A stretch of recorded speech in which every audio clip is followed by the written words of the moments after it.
Hello, Booknerds. Welcome to the Booknerds podcast. It is such a special day because we at Booknerds specially love short fiction, and we have the best uh, on display today on the screen. I mean, some of the best short fiction writers from across the globe. There are some contributors who have not been able to show up. Shout out to them as well. But we'll be talking about this book. It's called the Punch Magazine Anthology of New Writing, select short stories by women writers. Although, I mean, Gulzar has written that, why categorize them as women writers? I mean, of course, that is quite valid, but, there are some stories which come together for a reason, and this is one of those. First of all, welcome to all of you, all the contributors. It is so wonderful to have you together right here. Thank you. Thank you Thank so you. much. Thank you for having me. So yeah, I mean, I had so much fun reading this anthology, and I won't be introducing everyone because, of course, all the readers can go to the description and check out what great things everybody has been doing. The names are right there. You guys can check what these amazing authors have done in the past. But first, I would like to go to everyone individually, and we'll start with Amita, and going forward. Uh, First of all, congratulations, Amita, on being a part of such a wonderful collection. Of course, the Punch magazine has pulled it off, and tell us a little bit about the inception of the book, and then we'll go deep dive into the stories, of course. Uh, thank you for having me, and I'm very happy to be part of this group of these amazing women writers. Do you want me to talk about my story, uh,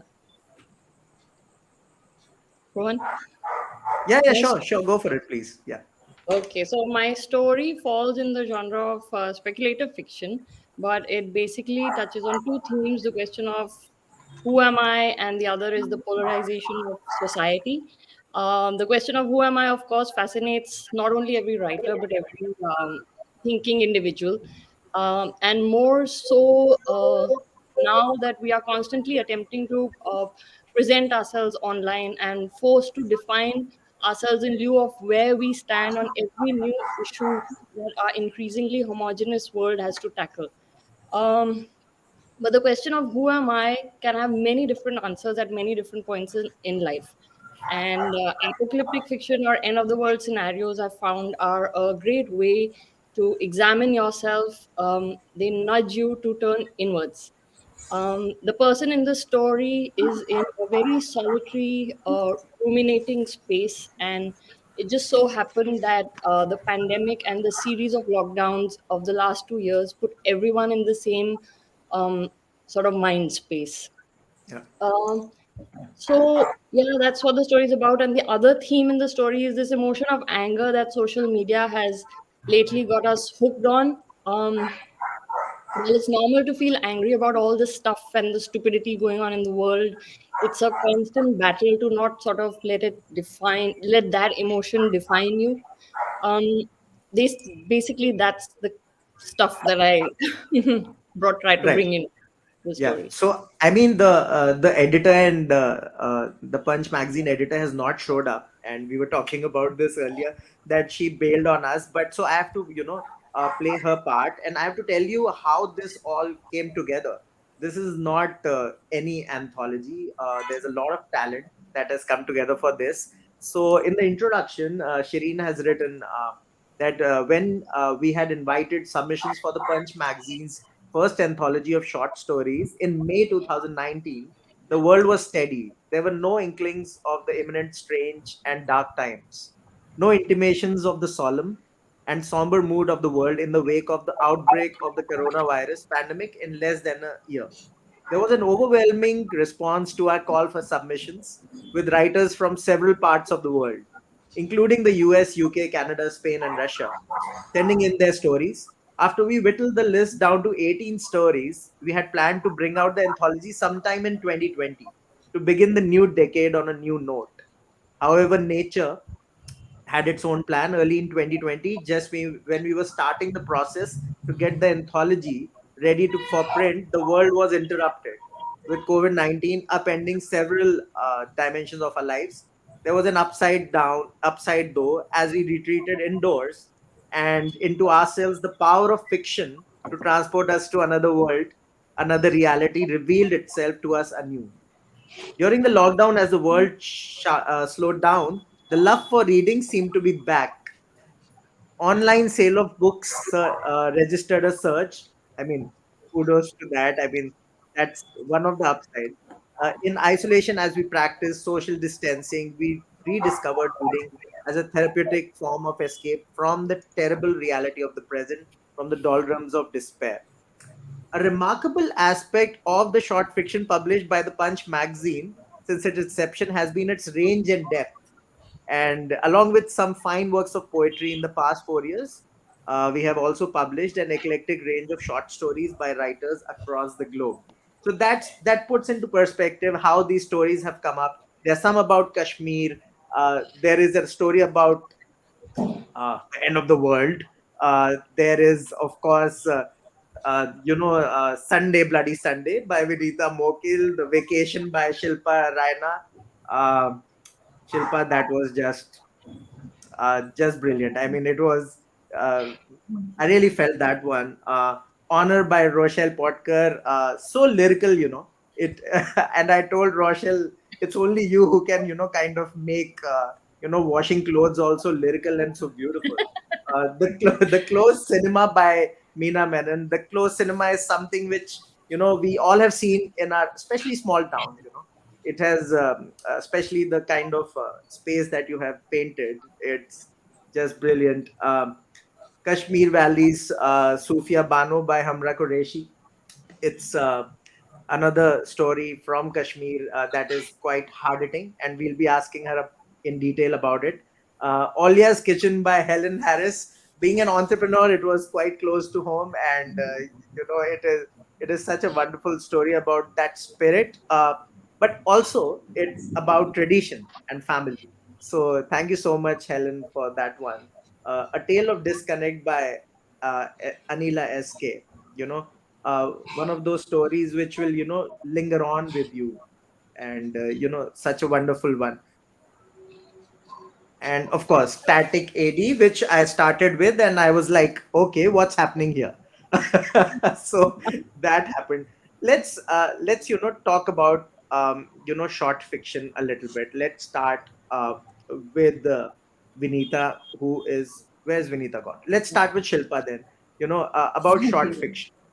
It seems quite innocuous to write short fiction. You've got like 4 to 5 pages, 6 pages to write, but to create that sort of interest and sort of arc. What do you think the top three things that it takes to kind of pull it off in short fiction? Uh, for me, I think the challenge is how you can kind of ensure that the reader is with you in the story. And for me personally, it works by shifting the timelines. I try not to give it a linear narrative, but allow them to connect the dots so that if they are not focused, they might miss a link and they might need to go back and recollect. So for me, it works as a non-linear narrative that could kind of grip your a reader to it. Yeah. Second thing, I think it's important to sketch. 2,000 to 2,500 words don't give you much time to kind of sketch your character well. Yeah. But if you can go into that psychology of the mind and use your environment to kind of create the or collate the environment and the human behavior, so you can build a broader character sketch of that individual. So for Yes. me it works in that sense with a bit of contemporariness. I think that also Yeah. makes short story very relevant, is to make it topical in the sense that Okay. how you add that relevantness to your story. Yeah. So these are the three main ingredients that work out Yeah. really well for me. Right. Thank you so much. Let's go to Rochelle, and I've been following Rochelle for a long time. She has never answered my calls. No, I'm just kidding. But it's is that Rochelle, your stories are supposed to be lyrical. Everybody accepts that from you. Expects that from you. What do you think that works in a short story? Is there a format at all? Yes. So first and foremost, if you've been in touch with me, I would definitely be in touch with you. It would never be that I'll miss you. Yeah. Okay. So now about the short story. See, I agree with Shilpa. You know that there's a canvas, and the canvas is very short in a short story. So there's a lot between concealing and revealing. So some of the dots fall outside the canvas, and I think the beauty of a short story is how to join those dots between the concealing and the revealing. But more than that, I feel, because when I look at the behind the scenes of practicing different forms, from Yeah. poetry to even a novel and screenplay, that a Yeah. short story allows you that crunchy production time. You have the Okay. you In one sitting you can have your momentum compressed, and you never Yeah. get that zest in say a long outlines of screenplays and novels. You get that in poetry. It's like a bullet, Yeah. shot. And the short story is the same thing. Yeah.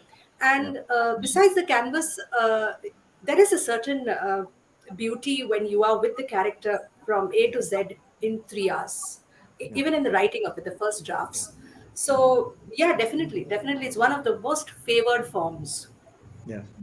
So yeah, thank you so much. Let's go to Meena, and uh, welcome to the podcast. And the wonderful bookshelf behind you is just so awesome. Tell us a little bit about your experiences with short fiction. What do you find exhilarating about the format? Uh, Please do enlighten us. Thank you so much. I just love short stories. I mean, even as a child, the short stories for children, and then as you grew older, the short stories by very famous writers like Mom and Maupassant and Yeah. O. Henry and William Pritchett, I think. They were really gripping. And I often wondered if I would be Roald Dahl. I often wondered whether I would be able to write something like Shilpa and Rochelle both said that, compresses so much in a short kind of burst of writing. Yeah. So, and I love writing short stories for fun. I mean, I have written quite a few, and I always enjoy writing it. So I Yeah. like that, creating that little bit of suppressed kind of excitement. And the reason I wrote the closed cinema was many years ago. It's not a new story; it's an old story. When I heard Okay. we were both fellowship holders at CSDS in New Delhi, and Shanawaz Khan. This is a shout out to him. Yeah. I've acknowledged him in the book also. He presented a paper on the closed cinemas of Kashmir, and it's something that I didn't Yeah. know about. I didn't know there were no cinemas, forgive me, but I didn't Yeah. know that cinemas had closed. And coincidentally, I was going to Kashmir after that for a holiday with my husband. And I actually went to Regal, which was closed at Lal Chowk. So Yeah. it was a live experience, and the original story merges reality and fiction. But for Yeah. some reason, only the fiction appeared. So that's the interplay that short stories allow you, just as longer fiction does. Yeah. To combine a personal experience and transfer it into a story, which is entirely fictional. I mean, the whole thing is fiction, of course, but Right. it is something very personal. And I just thought it's a side of Kashmir that not that even I didn't know, and for me that's important. I'm writing for myself, Yeah. so it was a discovery for me, and the fact that such a beautiful state, such a beautiful place, and this sadness, and one Yeah. of the things. And when you grow up, I'm sure all of us enjoy cinema, and to Yeah. be deprived of that, I thought was something really tragic. So I think Yeah. the form allows you to express something which is deep and brief. And I think that's the skill that you Yeah. need to show. Of course, I don't believe I'm a great short story writer or anything, but for me, it's the fun part of it, the fun part in condensing something really deep and sometimes tragic into something that other people that you can share Yeah. with other people. Thank you. I was talking to Shireen earlier today, and I told her your story seems very real. I was like, this is true. This is not fiction. And she was like, I also suspect that, it might be real.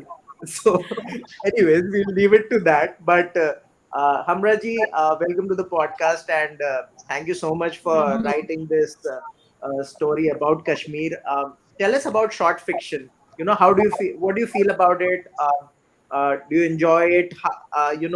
What are the things, what are the tropes that you love about short fiction?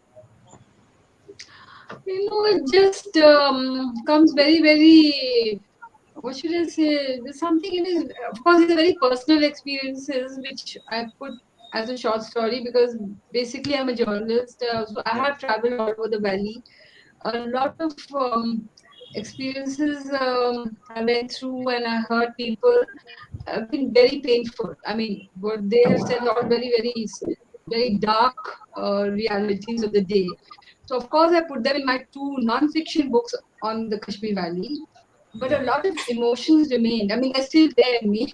So, I thought, let me, web stories because there's nothing called, pure fiction. yeah, Everything that you see or experience or hear, I mean, what you hear has to find a way out. I mean, either you put it as a book, as a non-fiction book, yeah, or even as fiction. I mean, the short stories of mine were 10 of them on the painful situation in the valley, and many incidents are to do with the children. yeah, So, young boys, young girls, children.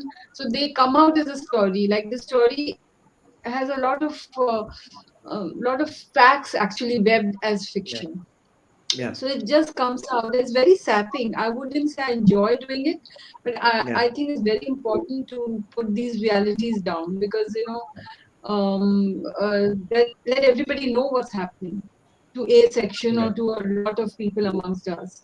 So it's very sapping, it's sad, it's depressing, it's painful. But as yeah, a writer, I mean, it comes very, very yeah, naturally. Let's put it that way. right. But it's an So that is important it. story. You are so right. It had to come out, and yeah, I It's enjoyed happening, it because I mean, yeah, it's please, happening. I mean, lot of suffering, and which we either don't know or we pretend to ignore, or because of the political climate, we're not supposed to talk about. But yeah, this mother-child relationship, or a woman whose children have just gone missing, I yeah, find this very, very traumatic and very painful. I mean, yeah, so this is yeah. just one story. So I that is know. it. Yeah, yeah. Thank you so much. Let's go to Helen. And Helen has read, like a very good author. She's a very good author. She has read all the stories. She has got an opinion on all the stories. We won't put you on the spot and ask you Thank you. what are your favorites because we don't want to end the live session right here. But we so want to meet Babushka. We really want to meet Babushka. It's the story is so wonderful. uh, Tell us a bit more about the story and your experiences with short fiction. Well, thank you for including me, first of all. Because I'm an author who's published novels and short stories, I may have a slightly different perspective, but it's very, very wonderful to me hearing the other writers ask, what does the short story mean to you? And everyone giving such widely differing answers. Yeah, And I think it really brings home to us what an enormous amount is contained in this very short form, and how very different it can be for each individual writer. So, for me, I would say a short story is a distillation. Being somebody who's written at greater length and short stories, to yeah, me, the story's a distillation.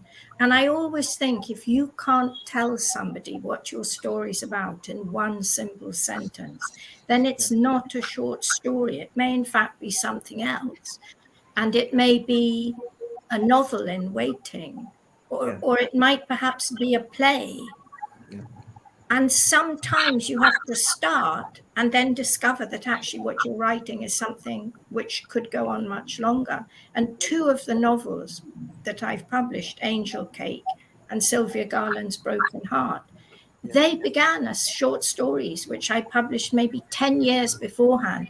And something in the story, either a very strong character or a very distinctive experience, it kept lingering in my mind, and I knew I wasn't done with it.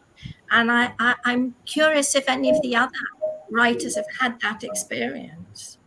Of To course. tell you about Babushka very briefly, um, I love her. I love her too. I love her too. You know, I believe it's not helpful to anybody who's listening, who's an aspiring writer, if I'm anything less than honest. So I'll tell you the honest truth about Babushka. I, for the last maybe uh, 7 to 10 years, have been concentrating on writing novels, and I missed writing short stories. So every now and then, something would stimulate me to throw out a short story. And I noticed there was a food writing competition, the Oxford Food Writing Competition. I thought, well, that sounds fun. I've never really written about food. I'll try that. I wrote Babushka, I wrote Olya's Kitchen. I entered it for the food writing competition. I got nowhere. I thought, well, it was a first attempt at writing about food. And then I showed it to a friend of mine, and she said, Helen, the reason you got nowhere is the story isn't about food, it's about people. It And is. It she is. was right. She was completely right. So then I thought, well, I'll just submit it here and there. And I got an email in my inbox from Shireen from the Punch magazine. And I thought, oh, why not? And the last thing I expected was that my story about a Russian grandmother should be published in an anthology in Delhi, even though it's a very international anthology. Yeah. Yeah. So, so I guess I'm here just by a wonderful piece of serendipity. What else can I say? Yes, and what an addition to this amazing anthology. Let's Vinita has again left us. There's something wrong with the connection, perhaps there. Let's go to Anila SK. She has been very patient with us. A tale of disconnect. It is such a story which kind of lingers on. I mean, it's quite sensitive, to be honest. uh, your experiences with short fiction, and also a little bit about the story. Thank you, Rohan. First of all, thanks to Shireen and Yogi Books for accepting the story. Uh, that's the first time I ever tried submitting the story, a story somewhere. So I Okay. was happy to be included. I am a scribbler, but not Okay. actively tried to publish as yet. Okay. So talking about the short fiction, the form of it, what I like about it is it is a terse form of a larger narrative, and it gives so much of flexibility to the writer that you have to enter a space very quickly and also leave that space Yeah. very quickly when you write. The Yeah. abruptness of it also leaves a longing that lingers on, to be honest. So I like that kind of abruptness, and also the limitations and the challenges of the form, because it Right. is there is so much more to be told that you have to condense in the form. Right. That limitation is also challenging. As I said, it you have to enter the space very soon and also leave it fast, and then you have to also get into the character pretty soon, Yeah. unlike screenplay or novel that gives Yeah. you the space to move around the Right. characters and detail, and also the possibilities of interplaying Yeah. time, Yeah. which is something I have tested in this as well. So it's very that abruptness is Yeah. something that I like very much about the form. Yeah. So much to speak about the form. I think this is also a story, partly personal and parts of it fictionalized as well. This Okay. is something that I very closely know as a person. I have had the opportunity. to see people and to be with people who are termed as differently abled or challenged Yeah. or blind or whichever the Right. society would ascribe them to be. And I Yeah. have seen how different their inner worlds are to what we perceive them to be. So that was one of the motivational factors for me to write this story. And this is Yeah. something I very closely know. Yeah. And that while observing this, I always felt there is a strong disconnect between what they are really and what we think they are to be. So that was one of the chief reasons for just writing it. It just wrote it Yeah. and it just came, and then I had to tell this Right. somehow, and that's what it is. So I cannot say, like, I didn't mull over it so much, and then this is something that was there Yeah. with me for some time, and then it just got a form. That's about Thank you it. so much. I really wanted to ask you guys about submissions because they can perhaps get to you. Sometimes you get accepted, and sometimes you don't. But later on, let's talk about the stories, which I love so much. Let's go to Amita. She has been, patiently waiting for us. On page 14, I read, I've always been an ambivert. I love people, but I don't trust them. They're beautiful on their own, unaffected, alone in their heads, being true to themselves. But put a person in front of another person, and you have two monsters. Stick them all together on a ball spinning around a star, and you have a blazing, spitting blob of anger, wanting, and spitefulness that'll gobble up everything in its vicinity. What's happening, Amita? What is this? What's happening here? Like, I've This already is spoken about my story before, but basically it's uh, how basically probably like the social media has turned us into a very polarized society, and it's right, basically we become junkies. We want our next right, fix, what's the latest news, and what's right, going to sort of what are we going to right, feel so strongly about. So it's basically that is what I was right. trying to write about. And uh, about short story writing, I mean, you can't ask me, because this was my first attempt, and all these experienced fiction Yeah. writers here have already spoken so well about it. I'm just very happy I managed to finish this. And when I And arrived at I'm the happy last, that in fact Trisha is saying hi actually. I just Trisha from Niyogi is saying hi. So I also it's amazing that such an eclectic collection of writers, and you have published for the first time a short story. It's incredible.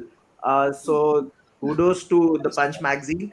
Let's go to Shilpa now, and your story is about uh, of course the vacation. It's so wonderful. It's about Kashmiri Pandits, and you have kind of uh, I mean, on page 142, it was quite something for me. You say that in her 59 years of life, she had traveled on an airplane only once, that too for attending a family emergency. This was her second time. It was no coincidence that she opted for the expensive mode of travel only during a crisis. Not that the family couldn't afford it, but after having been thrown into a life in penury, not once but twice, she feared being crushed by it again. So, I mean, so on and so forth. But, you're talking about sometimes what we do is we tend to kind of not we don't take care of ourselves. We are always worried about what's happening around us, and it also kind of between the lines it delves into that. But tell us why you wrote about Kashmiri Pandits and this sort of landscape. Um, so basically, I am very much interested in the trauma and memory, how memory shapes you in the long run. Yeah, Specifically, if there has been a trauma in your life, which in the community happened because of the yeah, displacement. Yeah. So if you see the narratives about Kashmiri Pandits, it has basically dealt with the idea of home and belonging, that how you Yeah. miss your home and how you really belong. But in this particular story, I wanted to talk about the psychology of scars in in the Yeah. sense that how a trauma can have long-term implications on the souls of a person. You know, Right. they might not be thinking about their homes, they might have rebuilt their homes, but there are certain things, certain fears that kind of linger in, and they are embedded in your memory so much that you are scared of living Yeah. your life. So here, I portray Mrs. Call as somebody who has stopped living for herself, because Yeah. trauma upon trauma kind of can take away your idea of how you want to live your life, right? Yeah. So among the contemporary narratives within the Kashmiri Pandit displacement, I don't feel there are many voices from women, and especially on the psychology, long term psychology of trauma and its impact on the memory and the lives of the people. Yeah. So that is what I wanted to portray, that how a trauma can define your way of living and how you negotiate within that. So Yeah. that is basically what it is all about. There were multiple layers in the story, Yeah. about from a bit of fiction, a bit of reality, but also a bit of patriarchy, how a woman is Yeah. perceived in the family. So there were Yeah. multiple layers that I wanted to kind of delve into through this narrative. Yes, I feel that a good story is one where you kind of want to go back and read it again to kind of understand. Okay, I didn't find this the first time. I'll find it the second time perhaps, and that's how it worked for me. So thank you so much.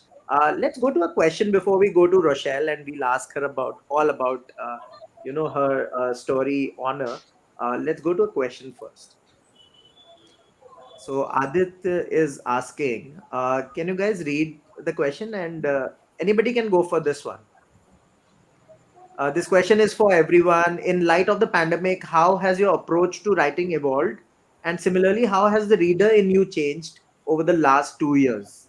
So this is like both a writing and a reading question. Who would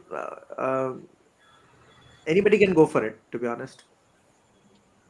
Well, I Um, don't mind attempting an answer, but Yeah, it may not be the best answer you're going to get. yeah. I think maybe it's too soon for us Okay, to be writing about COVID. It's okay, too immediate, and it becomes reportage rather than fiction, which has had okay. time to mature and distill and crystallize. And anything that we write now is going to be a knee jerk reaction to it. Yeah, So I think it's a very difficult decision. I've written some stories set during COVID. You know what? They're just not much fun to read. They're very bleak. And, I'm hoping when this whole period is over that we'll see that there were positive outcomes as well as suffering and negative outcomes. Maybe that'll be the time to start writing fiction about COVID. That's just one writer's yeah, view. yeah. Uh, okay. Anybody else who would like to take this one? Yes, I would say that I turned into a coward, quite a coward, because I couldn't make sense of the uncertainties. Yeah. So that made me, as a writer, write a lot because I kind of went undercover, and wrote a lot just to stay sane every single day. And as a Right. reader, I moved to poetry because poetry was the shortest telegraphic form in make Yeah. some sense of the world, not necessarily the virus or the pandemic, but just Yeah. make sense of life through that in short bursts. But I think I wrote a lot in these 2 years, like a total coward. And I won't ask Amita because I'm sure she would be gaming or something. So I won't ask her. Thank you. Not much writing happened. What is your Yeah, favorite but game? This Yeah. is not that kind of podcast though. But Yeah. no, yeah, but me also, my writing Vinita, simply please. stopped for. Hi, Vinita. How are you? We have missed you. I'm good. I'm good. I keep getting logged out. I don't know why. So I've No, it's been some in and technical out. I issue. haven't Some heard technical everyone. issue. Huh? Please go for it. Yeah, yeah. This is the question So right basically, here. no, I was saying that, yeah, for me, it hasn't changed me as a reader at all. I always used to read like, today is my last day on earth, so I have to read this today because, Yeah. so that continued with the pandemic also. But with my writing, I think for the first 6 months, I was so confused. Oh my gosh, we She lost her. went. Oh goodness, there's something wrong. I really wanted to ask her about Sunday Bloody Sunday, and it's quite even that story is quite realistic. Uh, do you want to take it, Shilpa? Do you want to take this one, or Meena? You want to take this question, perhaps? Um, Actually, I'm doing my PhD, so my research and writing is totally different.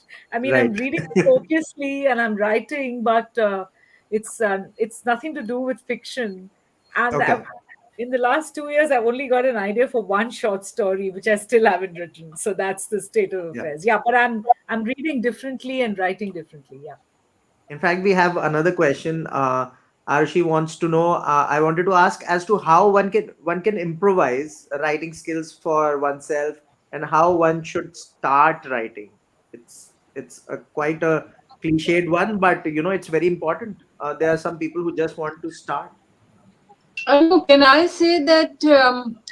Uh, I mean, I've not heard very, very clearly the entire question, but the impression I've got that how should she start? She should just start, as if Yeah. she's Okay. talking to herself or talking to a closest friend or somebody. Because and then you can keep polishing it up, or Yeah. adding or subtracting. But it's like outpouring of your emotions with words. Yeah. In Yeah. fact, Pushpal Singh used to always say, is that, I don't know, when people say I have no time to write a novel, Yeah. he said that I tell people that write one page a day, so Yeah. end of Yeah. the year your novel is done. Yeah. Or she should start writing a diary, so that every day she gets up or whenever she has a time, she just Right. puts in everything that happened that day. Yeah. And there should be no, you cannot be self-conscious as a writer. You have Yeah. to just be very stark. Yeah. Great. That part Thank has you. to get off. You just can't say, oh God, how can I write this and how can I not write Right. this? Yeah. No, you have to just expose your emotions, your views, everything to the reader. Yeah. And there will be a connection with you and the reader, even if there's one reader. Yeah. But you will feel good. I mean, in the sense, good in the sense that a lot of Mm. your emotions and your views or Yeah. whatever, you've seen or experienced will just be there for the reader. Yeah. This is what I feel. And, the restlessness will settle down to a certain extent. Thank you so much, ma'am. Thank you so And I much. think I think to add I think to add to that, good reading, because I feel that Yeah. it's just like Of you course. write a lot and then you get empty and Yeah. thirsty and you read, and that's how Yeah. you replenish. So good There is a readings. connect there. So true. So true. Yeah. So true. So true. Okay, do that Goodreads challenge. Even if you don't like to do it, do that Goodreads challenge. It might help. Also, Jigar Shah is asking, and anybody can take this. How sure are you of your writing? How sure are you of your writing? Oh my gosh, Jigar, you are awesome, man. Yeah. Do you seek Yes. validation? Do you seek validation from someone before you submit your manuscript? Oh my gosh, this is Yeah. Jigesh. I You should think, do the podcast. You should do the podcast. yeah. I think I I would. I do that. I'm sorry. Please go ahead. Yeah. No, what I was saying is that I think a lot of us want to write and we do not write because we are afraid whether it would see the light of the day or whether we are good enough or not, right? Of course, if you constantly get into the practice of writing, Yeah. when you submit it, I think if you're writing for the first time, you need to seek advices and suggestions that how your story is going. If you just have no mentor or if you have not read much, right? So in that case, it's not a validation, but probably an assessment of sorts where you are heading in or in which direction you can head. But I think the idea and if you connect the previous question and this question, that's the question of Yeah. uncertainty. That how do I start and whether I'm sure of my writing. So that surety will never be there. I'm sure even all these writers, whenever they have to write something new, that surety will never be there. But once you put the thoughts into the paper, it might transform because your brain starts thinking along those lines. So, it is important that you start writing, and initially, probably some assessment or some advice is required how you can better it at times. Goodness. So the second part of the question is very interesting. It's I think it's one of the finest questions that come up that have ever come up on the podcast. It's validation. It's how do you kind of do that? I mean, do you need it? Um, Anybody would? Yeah, Helen would like to take this one. She's yeah, she wants to take it. Um, I don't know how valuable my advice is, but I think for a lot of people, the trouble is that they don't feel that writing fiction is important. They feel it's a luxury and they feel it's self indulgent. And so Yeah, they always find something else which is more important to do yeah, instead, something which earns money, something which helps other people, someone yeah, where you're taking care of something. You yeah, always make excuses because writing, until you have the yeah, confidence and authority of being a published author, can yeah, to some people feel very self-indulgent. And from that point of view, actually joining a creative writing class, whether yeah, it's online or in person, it can be enormously helpful to younger writers at the beginning, because yeah, it gives them, at the most basic, it gives them a deadline. The class is on Tuesday evening. I have to yeah, have finished it by then. And there are yeah, these faces on the screen who are going to be giving me positive or constructive feedback on what I've written. And so there's a forum and there's even a degree of support. So I think, yeah. even though, a lot of people like to turn their noses up at creative writing classes, I think Yeah. actually it can be a very good way of, kickstarting somebody. But, Rochelle, listen to Helen talk about creative writing, and she's like, I am going to speak. No, no, no. I do a Ask lot of him. creative writing workshops, so these questions come up often, and they're very Ah, valid questions. I yeah, feel that it's a seesaw between self-validation and external validation, and we're yeah, always, seesawing between the two. Sometimes, I think as writers, all of us have self-doubts and self-delusions, and we are fluctuating between the two. Sometimes you yeah. think you're the best writer, and sometimes you think you're the worst, and you come to Oh, this wow. midpoint which is real, and that's where you find your equilibrium, and you Yeah, you need external validation. But I feel, yeah, as you move on your journey, your writer's journey, you need less and less of external validation. You start trusting your instincts as a storyteller, and you yeah, start learning the skill and scale of that art. And then yeah, you also find, once you find your inner voice and inner music, you yeah. need less and less of external validation. Yeah. Isn't it true with all art? I mean, once you have kind of found your soul, perhaps it doesn't Yes. matter sometimes. Perhaps it is Yes. that. Let's take the next question. Although this question, I must say, Jigar, I should send you a gift for this one. It's quite something. Okay, this is a long one. Achal is asking, "Hi everyone, seeing as your book puts an emphasis on stories by women, and we live in a society that has systematically ignored to acknowledge women and their stories at large. Were there any points that you had to keep in mind or include in your writing that puts your ideas across just as you wanted them?" Uh, uh, I, I don't think this was meant to be an No, let me anthology. just say that there's nothing called women writers or men huh, writers. huh, I mean, it's like humans writing, yeah, yeah, because I mean, I don't feel conscious of the fact that I'm a woman, so I have to write this, this, yeah, this, this. And the other thing yeah, is, just to the earlier question, writing is a yeah, very personal journey, yeah, very, very personal. So I've yeah, actually, when I've written, at times I find it's raw. So that yeah, I've done the polishing it up type thing, but I don't believe in showing my thing to whatever I've written to somebody, because it's me writing. I'm not yeah. bothered whether one person reads or 20 or 2,000, but it Okay. has to be very honest um, uh, description or writing on whatever you may say. It Yeah. has to be very stark and really from my soul. Right. I mean, I It cannot put yeah. up a pretense. Does it happen that, So if you're that's me. thinking, does a women writer think like that at all? I mean, Can you I are please kind say of, something yeah, on this Meena, women please, writing? please. First of all, this anthology, just to Yeah. clarify, no one said Yeah. the theme was women. Huh, And obviously, yeah. some Yeah. of our stories have, in fact, I don't think my story has a female character. So, Yes, for yes. whatever reason. So, it was not an anthology about women. Right. And there was nowhere was it clear that I think it just happened that all of us who wrote happened to be women who wrote. It's by, There's a it's big not about, difference. obviously. Yeah, and we're not consciously. I mean, I'm a woman. I'm conscious of patriarchy. I'm conscious of so many things. But Yeah. I'm not going to say, "Oh, I must write on patriarchy. I must." I'm not Yes, going yeah. to do that. You know. I'm going Yeah. to write on what I think is a good story.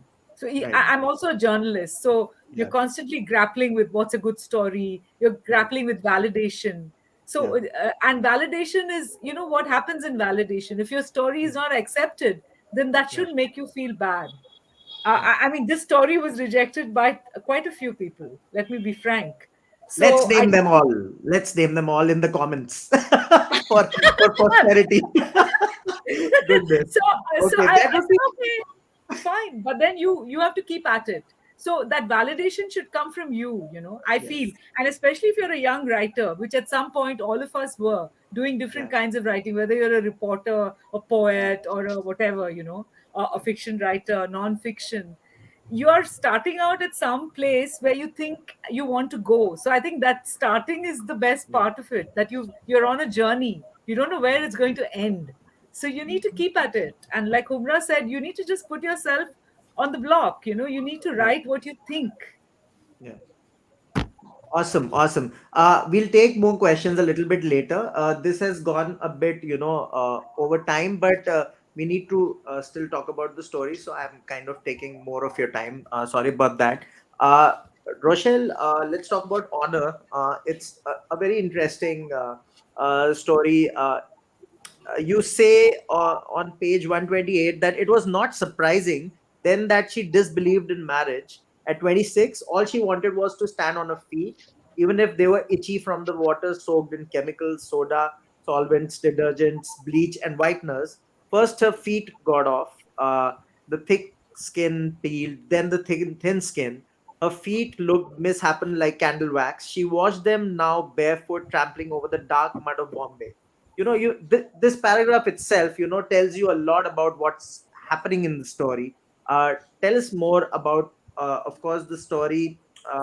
When did you come up with it? And of course we have, tell us a little bit more about Purna Yeah. also. Yeah, so I have been living in Bombay for a long while, and I believe that a place swells into you, like you live in a place.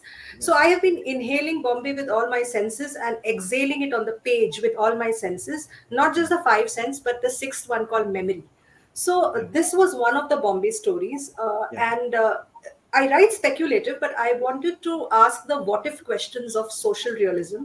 And so Right. sometimes I move between surrealism and socialism. So Yeah. social realism. And I was thinking about Purna because I was thinking about what is honor, what Yeah. is dishonor, and especially to Yeah. do with honor killings. So I Yeah. played with the whole title, and Yeah. I'm not going to reveal more because it's such a small story that the Yes. the Yes. preamble becomes the spoiler. So, but more importantly, this is I was watching the world from Yeah. a corner like a frog's pond, which is Yeah. Bombay. And Yeah. while I was watching the world and writing stories of characters from Bombay, Yeah. it so happened that it seemed like the frog's pond became the ocean. Yeah. Okay, I felt that it was not Bombay anymore and it was the world, but I was watching it from a very small corner. Yeah. And this, you say this lyrical writing. Of course, being a poet, I think Yeah. a lot of times very unconsciously but lyrically, but I also feel that there's a somnambulism that is attacking me Yes. because we Yes. just go off to sleep with lyricism, and sometimes Right. reality wakes you and shakes you up. Yeah. But I feel I really have an attachment to places when I write, because I think you really inhale and exhale it on the page. Yeah. And yeah, so this is you follow the story of Purna in this small story, Honor. Yeah, it was beautiful. I mean, I'm not, keep being lyrical. It, I love it. Also, a little bit earlier in the year, I read this book by Pooja Chengoiwala, Homecoming. It is a wonderful Hmm. book, and it has got Bombay, in it, and I felt that it was from the same kind of world, Right. and it was wonderful. Thank you so much for that one. Thank you.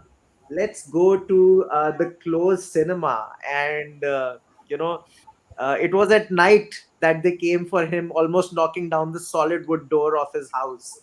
And they wore masks, black ones, across their faces. We are talking about this closed cinema, and you have talked about this earlier. And tell us a little bit more about the story, because it seems quite realistic. What I felt. Yeah, Yeah, I mean, it was well, when Shanavas made that presentation, I thought I didn't think I would write a story, but I yeah, went to Regal and I saw the closed cinema and I saw the yeah, red seats, I saw yeah, the kite flying above. I mean, all that's yeah, very real. yeah, And then I connected it to something in my past. When I was a yeah, kid, my grandfather used to take me to see Tarzan movies. He was a yeah, big fan of Tarzan, and yeah, he wouldn't miss any.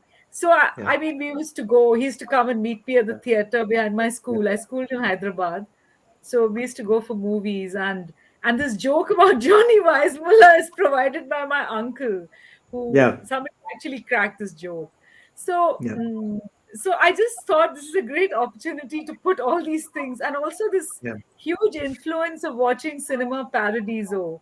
yeah, This thrill of a dark theater watching a movie, and the disappointment when that movie is not going to be shown. So that yeah, kind of translated into this man who was picked up for just having a movie theater. yeah, So I just kind of, I don't know, it just like came out in a rush. So I just wrote it all down. And I've yeah, changed very little except for the editing that took out the real yeah, element, which is fine. yeah, I mean, that's also fiction, but yeah, uh, I try to play between fiction and non-fiction right, in a fiction. yeah, So it was, I thought the whole thing grabbed me, and all these things that stayed in my from my childhood, from in my memory. I just yeah, thought this is a great way to combine all of that and just punch it in like that. yeah. So that's what I did. Yeah. Yeah, thank you so much. Yeah, I would encourage everyone to kind of grab a copy of this anthology. It's by the Punch magazine. It's published by Niyogi Books, and kudos to Niyogi Books and Punch magazine to come together and kind of. I'm not ending yet. I'll ask you guys to pick a. I'm just reminding everyone, because they can go to Amazon and grab a copy right there from One Kashmir Story. And of course, I'll pin the link in the comments, guys, so you can pick the book up from there. uh let's go from One Kashmir Story to another one. uh, uh, Kashmir Valley Sufia Bano by Hamra Qureshi. And ma'am, you say that I'd met hundreds of mothers in the Kashmir Valley wailing and waiting for their missing sons. But with Begum Sufia Bano, I had developed a certain rapport. You know, uh, this seems quite personal. Tell us more, please. As a journalist, I've been covering the valley from the early 90s, in fact, 1990, because I was reporting on the situation. And I do believe in that one-to-one interactions. I've walked around, met mothers whose sons have gone missing or children have gone missing. So Yeah, it was there, all there. And so my first non-fiction was brought out, book on the values brought out by Penguin, and yeah, the other one Amaryllis. So a lot of emotions were there. I mean, I remember these faces of these mothers crying, waiting for their sons to come, but obviously once they disappeared, thought they never came back or can never come back actually. yeah, So it was a lot of that. I mean, that was at the back of my mind. Even now, so many times I think of these women, many, many, many. I mean, there's some hundreds of thousands whose sons have been picked up for interrogation and never got back. Yeah. So they had, I think, in fact, I think uh, in the subcontinent or in the world, the biggest non-violent movement is this association of parents of disappeared persons Yeah. in the valley, because there's so many mothers, basically mothers, fathers, whoever's I mean, whoever, families where children have been picked up, or young boys. So the story started from that. Yeah. And at times, they spoke in such a way. I mean, I'm a mother, I'm a grandmother. Yeah. So, of course, it did. Even now, I feel that there's so much sorrow. I mean, it's difficult to describe. Yeah. This lady, I mean, in this uh, short story, she manages to meet her son and then they're running away. But so Yes. that's a very rare thing. Yeah. So it does make impact, and and one feels very helpless. So, and Thank you. since I know I'm not from Kashmir, I'm from another state, Uttar Pradesh, but that human connect is there. And I'm a mother, grandmother, so all these Yeah. things is a big, and I'm a very emotional person, so it's a big Yeah. combination of all this. No, that completely shows it's like 4 to 5 pages, but it's quite hard hitting, to be honest. And yeah, let's go to Anila and talk about a tale of disconnect. At one point in the story, Anila, you have said that we did not own anything then, yet we felt as if we were part of a large world where everything good existed. The world looked real until reality started changing hues. Even gods looked like real people. It's kind of, where the narrative sort of shifts in the story. Tell us a bit about this part especially, and what impact does it have on the story? Okay, it is actually talking about the innocence and the ingenuity of a young mind, because you take a person who grew up in the 80s, Yeah. or who spent the childhood in the 80s, went to school in the 80s. It is so different from the world that we live in now. There is Right. there is so much ownership of things now that we Yeah. did not, a child at that time did not have. And there was this, I think it's a larger cultural context in which that we lived, Yeah. that we were given this feeling that you belong to a larger universe where you do not own anything, but you are a part of everything that is around you, Yeah. which seems to be, for me, a little different to what has life turned out to be now, Yeah. or at a later time. So that is Yeah. one part of it. And then it's also again the cultural moorings, or the fantasies that you carry as a young adult, that Yeah. you are surrounded by stories, Yeah. you are surrounded by your epics, and even gods look like real people because Yeah. you read them, you see them, Yeah. you breathe about them a lot. So sometimes you think, okay, they are so much near you, you are very much, and then you want to be like them, or omnipotent, or these are Yeah. fantasies that a child, not just a child, Yeah. a young adult also would have. And then Yeah. all of a sudden you have this process of growing up, Yeah. and that growing up doesn't stop at a certain age. That's what Yeah. I want to say also. That if you are sensitive enough to see this transition as a Yeah. graph, and then you Yeah. have these ups and downs, it doesn't Yeah. leave you. And then Yeah. this reality changes hues all the time. What was real at one time is Yeah. not so much at a later time. So Yeah. this is what I had tried to say, because reality has there is no one truth. Yeah. There is no one Well truth. said. Well said. Okay. I think we have a question. Before that, we'll take a final question. But before that, Helen, Olia's Kitchen, you said that it's not a story about food. And I mean, when I was reading it, I was like, okay, this is going towards that, but it's truly about family and tradition. And it's about the things that we don't value sometimes, and later on in life we kind of realize that, okay, we could have perhaps done better. Tell us more about the you know um, babushka. Rohan, that was a really perfect distillation of what my story's about. Thank you. Um, I think it was also about transplanted cultures. I mean, in Okay. this case, it's a Russian grandmother, and the Yeah. family's moved to England, Yeah. and she's worried about her English grandchildren not eating proper Russian food. But she Yeah. didn't have to be Russian. She could Yeah. perfectly well have been an Indian grandmother doing True. exactly the same things, Yeah. only cooking different dishes. So, in a Yeah. way, the food was the least important thing in the story. It Yeah. was about the fear of origins being lost Yeah. through transplantation to another place. that Yeah. that to me is what the story was really about. And I think, that could be true of so many families from so many Truly, truly. different countries. That that concept is so global, right? I mean, Yes, uh, and I think that's why, even though I was initially surprised that Shireen chose my very Russian story for the anthology, I could see why it would have resonance. Also, India has a huge diaspora all over the world. So, I yeah. could see this. Yeah. Yeah, you could rewrite the story just with different recipes, really.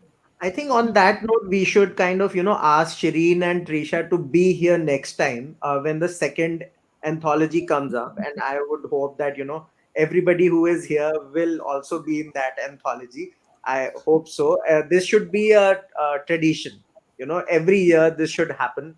It has been so lovely. I would like to take, of course, Shireen has to, she bailed out on us, so she has to kind of make amends. But let's take a final question and then we'll conclude this. Shilpa is asking, Shilpa Usher is asking, does a topic have to resonate within you, or can you put yourself into other shoes and write about a point of view that is not your own? Just to shout out, Shilpa is my old friend. So thank you, Okay, Shilpa, okay, for okay. asking this and asking a question. Okay, okay. Would you like to take her question, or you want to be neutral and not take it? Oh, I can take it. Yeah, sure, What's sure. um yeah, I mean, obviously you write about things that grab you. I mean, I would, if I was to write something, then I could do that as a journalist. I mean, I have plenty of opportunities. Yeah, But if you, I think short story for me would be a very personal thing. It may be fiction, it may be non-fiction, but it is yeah, personal. And of course, you can do all kinds of things with the form of fiction. You can put yourself into other shoes and other people's shoes and write about a view that's not your own, because it's fiction. And I think fiction allows for that kind of huge flexibility. yeah, It's you don't have to be like nonfiction, which I write mainly. It's you have to really be conscious of facts and interviews and things like that. But I think what I like about short story and fiction is the kind of flexibility and the room it has for enormous, what you can do is just enormous with that form. thank you so much. Anybody else? Do you want to answer that, or we should let it Yes, go? I Yeah, I would Roshan, just please. I would just add that the gangplank is empathy. So when it's empathy, whether it's your story that you're telling or you're telling another person's story, if you have enough of empathy, that becomes your story. So you Okay, start breathing those characters, and when you're telling those stories, they are not too distant and too external. They are very internal. thank Thank you so much, everyone. It has been such a pleasure. I mean, we have gone over time, but it has been worth it, at least for me. I don't know. But this book, everybody should have a copy of this one. I'm not just saying it. You have to read it. The stories are very pacey. You can read it super quickly, and I would request all the authors to kind of uh, shamelessly kind of pull them up, and we have to kind of show them off, I so that never everybody, copies. it has to be a shameless plug. It has to be. It is such a wonderful cover.